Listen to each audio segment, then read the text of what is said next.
In this episode of Capitalism TV, this advice on becoming a successful entrepreneur is going to fly in the face of what most people are doing. But too many entrepreneurs are making this mistake, and it's baking me crazy.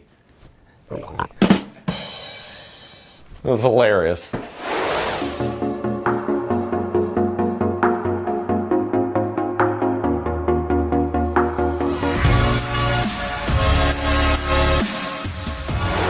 I don't mean to sound trite, but before we dive in today, I want to ask you a question. What does success mean to you? In the entrepreneurial world, a lot of people confuse success with money.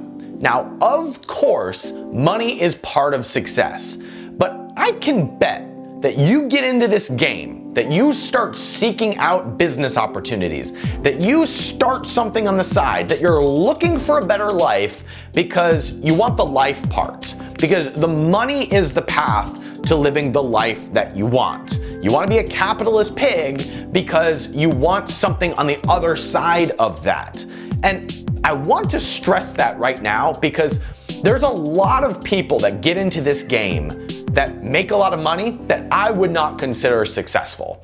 I would not consider someone successful if they make a lot of money and they hate their life. I used to think that the most important thing to success was knowing exactly how to get there, was being able to see the path that would lead me clearly to the result. And I found that to be helpful, but not powerful. It can be really helpful to see what the next logical steps you might take are, and coaches or trainings or communities can be really helpful for that, but it's not powerful because if there's not something drawing you forward, if there's not a clear vision of what you want, you are going to fail. We have this training, it's called The Other Half. It is made for people who are just starting out on their journey to success.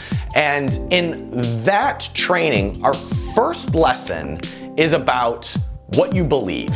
It's about, can you visualize? It's can you see a different way? Do you even believe that it is possible? Because it's been my observation that the people who are really successful believe that success is possible. I have a friend, her name is Brooke Castillo. 5 years ago, she was doing pretty good. She was making $300,000 a year as a life coach. And her vision, her belief is that she can hit $100 million. Here's the crazy part.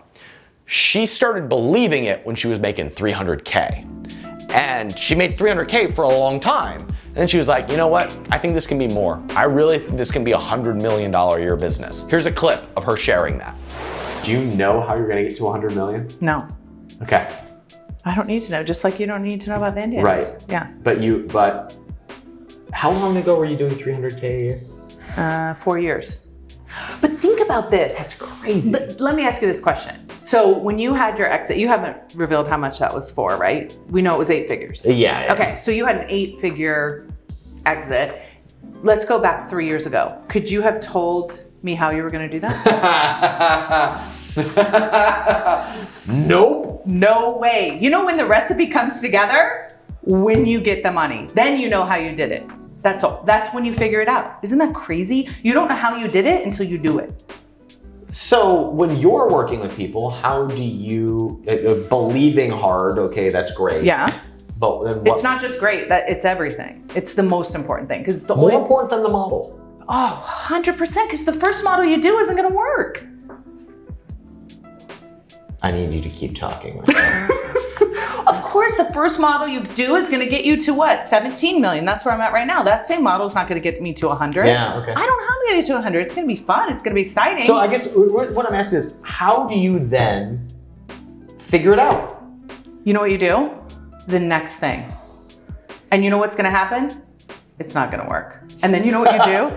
This is like the 3-step process to making $100 million.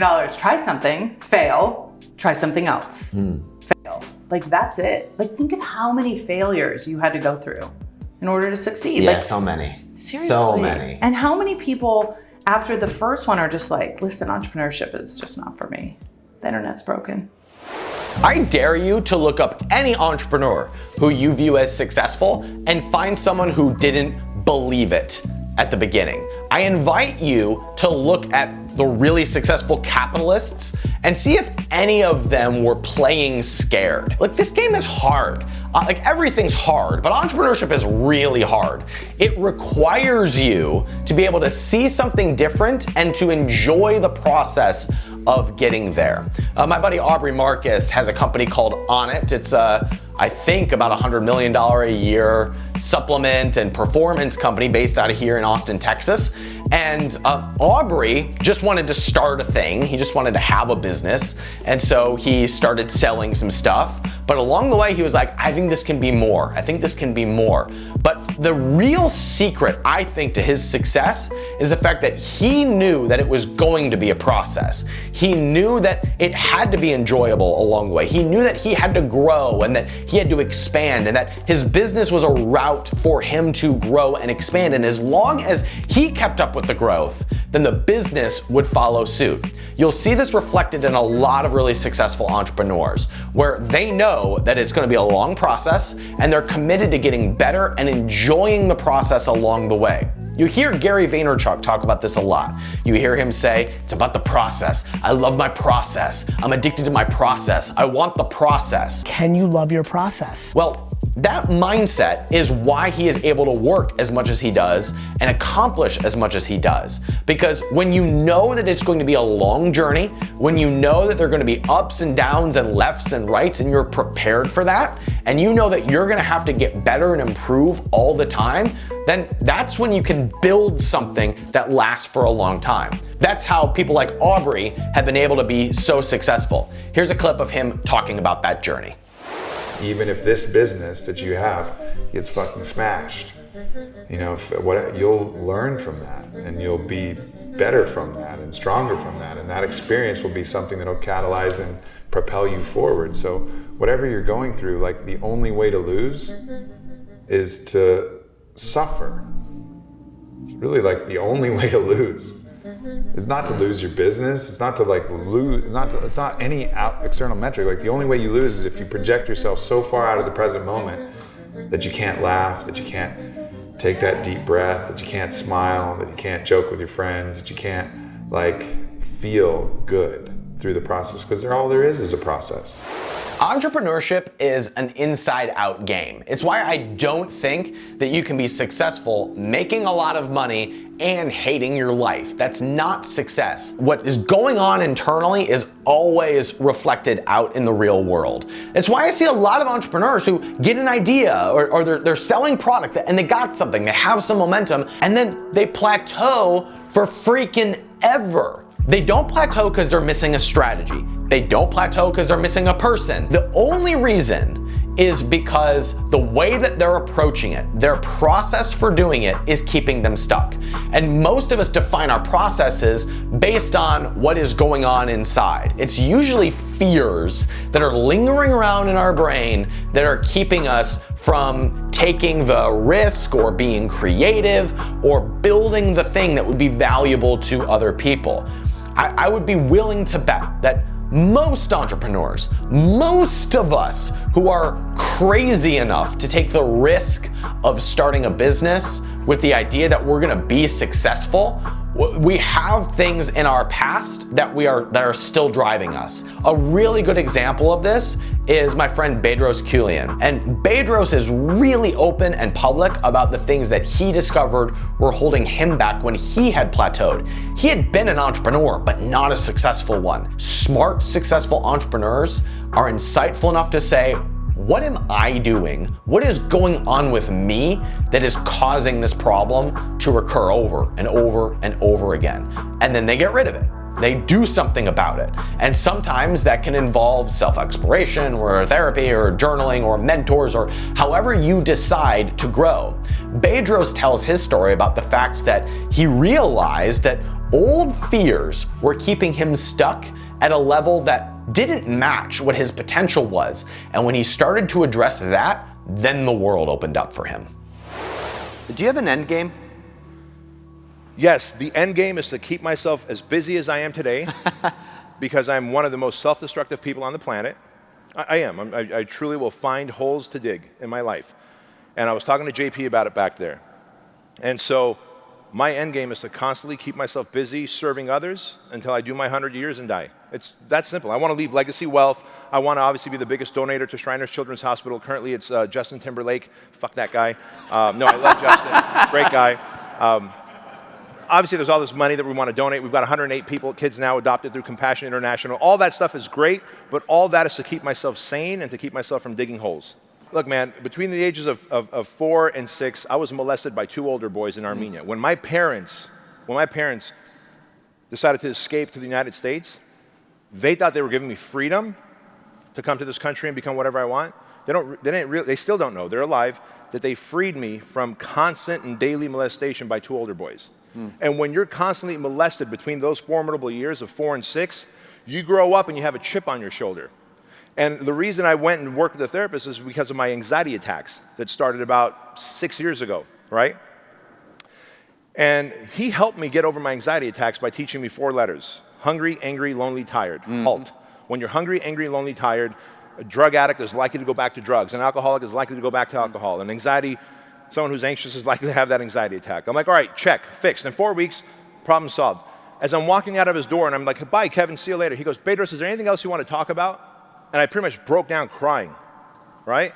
Because I had held this thing deep inside me for 32 years that this had happened to me. And we spent the next 16 months, every single Monday, working through that trauma. But the reality is, we put on these filters. We see life differently. I saw life through rage, shame, and confusion. I was fucking angry. Why did this happen to me, right? I was angry. Why did this happen to me? Shame. Oh my God, I can't believe this happened to me. Like, no one can find out this happened to me. I'm a big, brawny guy. How could this have happened to me as a kid, right? Like, I got to be big and strong, protect myself, protect everybody. And I realized I'm a natural protector for that reason, right? And then the confusion, shame, rage, and confusion. Am I gay? Am I gay? Like, shit, I might be. Did I do something as a little boy to attract that? Fix your wounds. We walk around life with all these wounds on ourselves from the trauma that happened to us, and we bump into each other, and I'm like, ow, Ryan, what the fuck, man, you hurt me. You didn't hurt me. I've never fixed my trauma, right? You're like, hey, Bedros, how are you? Looking good. I'm like, what the fuck do you mean by that? When in reality, I just haven't fixed myself. There are 3 steps to being a successful entrepreneur. You own something, because you can't get rich without owning a piece of a business. You create new stuff, you bring new ideas to life, you create stuff that other people want, and you serve your customers. You serve a specific group of people with that solution. I can tell you, it is impossible to become a successful entrepreneur when you are operating from a place of being scared or feeling like you're held back or not worthy, dare I say, because you can't create from a place of abundance if you feel scarce. You can't serve people if you're afraid. You can't own things if you're playing it safe. So there are smart ways to do this. There are predictable paths to success, but you can't pursue any of them if there are things holding you back like fears and insecurities. And so rather than sit here and talk about the step-by-step method to become a successful entrepreneur, it is more about creating the space within your life and within yourself for you to be able to create something that excites you and for you to be able to have the capacity to serve a lot of people. The reason for that is because when you operate from that place, people start showing up for it. And if you don't buy into those BS beliefs that you bought into earlier in life, like, I don't have enough money, I'm not ready, I'm not good enough, I'm not smart enough, or even things like, I don't have the right idea, or I need an investor first, or it's gotta be perfect, or I don't have this resource, or I don't have the partner, or any of those things that have driven you up into this point, you can't be a successful entrepreneur. When you stop caring about what the end result is, and you start caring about the process while still believing that that end result is coming, that's when you're powerful. And that's when you're free.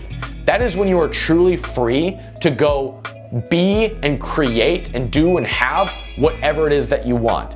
That's when you're a successful entrepreneur, not when you find the right 3-step method. Because I give one person the 3-step method and I give another person a 3-step method, this person says I'm a scam artist, this person makes $100 million. That has happened. Like, I don't know of many people who have helped as many getting started entrepreneurs as me become millionaires. I know very few who can even compare themselves to the track record we've had at Capitalism.com. And yet there are people I can give the exact same information to, and they'll say, you're a scam artist, you're a snake oil salesman. Well, what's different? The strategy was the same, it's you. That's what's different. The person's different. The mindset and the approach of the person who is taking in the information. That's why information will not take you from here to here. It can create an insight that allows you to move forward. But if you don't feel free to move forward, you're toast. I know this is heavy stuff. I know this isn't what you expected when you clicked on this video. If you'd like some help, we have a few trainings that I think will be really beneficial for you. If you're first starting out, you should go through our training, which is called The Other Half. There's a link for it right here. And that will set you on your journey, and it will allow you to navigate this with more ease, more freedom, more creativity, which is really going to increase your chances of success. If you're already over $1 million, you should apply for the back room, and we'll be working together on you and how your business grows once you start to grow. Thanks for watching. Make sure you're subscribed to the channel for other pig puns and other random stuff that we do, and other rabbit holes or pig holes. Is that a thing? That sounds dirty. Just subscribe to the channel, and we'll see you on the next episode.